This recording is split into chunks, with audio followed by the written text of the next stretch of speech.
जिसके घर पे मीटर की रीडिंग 600 से कम है उसको बिजली का बिल 0 आएगा। मेरा बिजली ਦਾ ਬਿੱਲ ਪਹਿਲਾਂ 1 ਸਾਲ ਪਹਿਲਾਂ ਆਵਾ ਤਾਂ ਤੇ ਹੁਣ ਵੀ 1 ਸਾਲ ਹੋ ਗਿਆ ਵੀ ਆਂਦਾ ਨਹੀਂ ਹੈਗਾ ਜਦ ਇਹ ਆਪਾਂ ਭਗਵੰਤ ਮਾਨ ਦੀ ਸਰਕਾਰ ਬਣੀ ਆ ਜੀ। ਮੁੰਡਾ ਸਾਨੂੰ ਛੋਟਾ ਕਹਿੰਦਾ ਪਿਛਲੀ ਵਾਰੀ ਬਿੱਲ ਕਿੰਨਾ ਆਇਆ था माँ 3500 रुपया कहना ऐसी 0 आया। माँ पे ऐसा मुख्यमंत्री पूरे इंडिया में बनना चाहिए।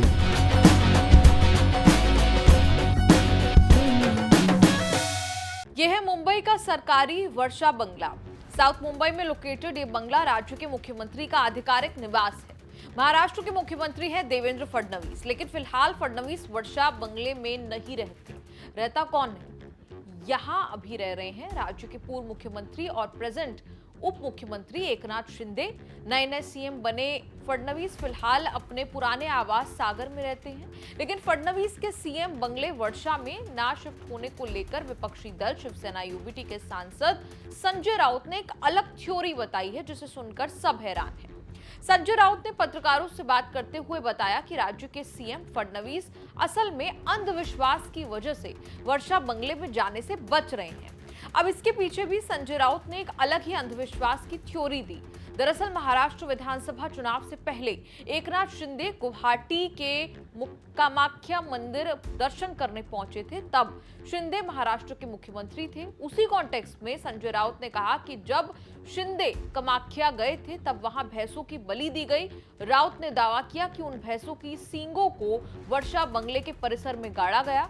कहा कि ऐसा उस परिसर को श्रापित करने के लिए किया गया ताकि मुख्यमंत्री की कुर्सी शिंदे के अलावा किसी और के पास ना जाए, और चली भी जाए तो दूसरा व्यक्ति इस पद पर ज्यादा दिन टिक ना पाए। जब से एकनाथ शिंदे मुख्यमंत्री बने तब से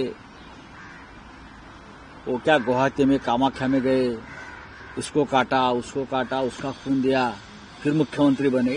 ये बातें महाराष्ट्र की राजनीति में तब से चलने लगी है।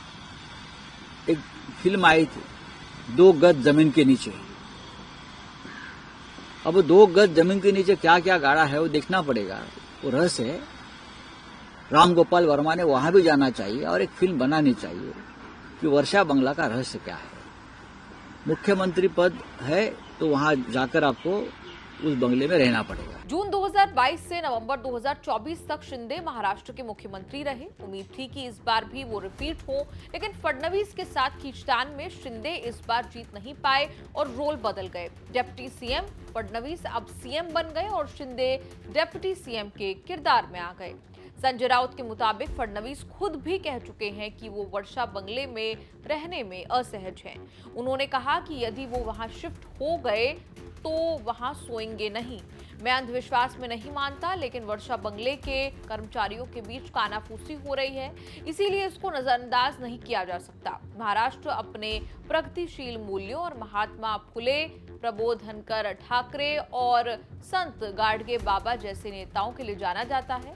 ये लोग अंधविश्वास के खिलाफ खड़े थे। क्या हम वाकई आज ऐसी कहानियों को अपनी राजनीति पर हावी होने दे रहे हैं? संजय राउत की ऐसी थ्योरी ने हंगामा मचा दिया। उन्होंने ये तक कह दिया कि जो हुआ है वो वर्षा को ध्वस्त करने और एक नया बंगला तैयार करने के लिए हुआ है।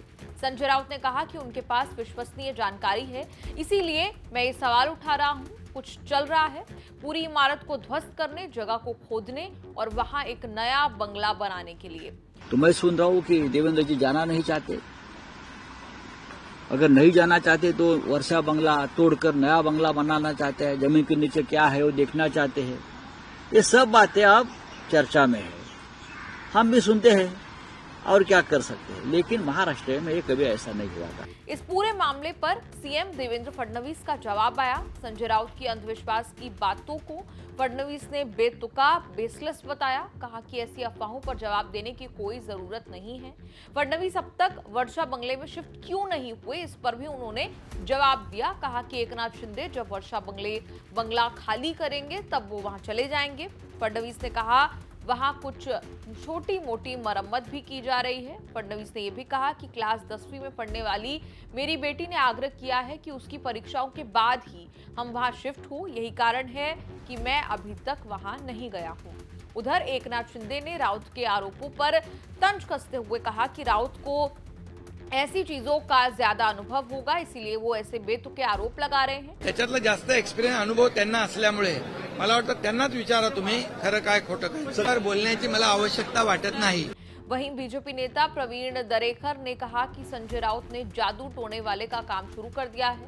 उन्होंने आगे कहा कि वर्षा बंगला मुख्यमंत्री का आवास है और मुख्यमंत्री महाराष्ट्र की मुकुटमणी है, तो फिर उसे विकसित करने में क्या हर्ज है। इंटेलिजन्सचं काम त्यांचं सुरू आहे.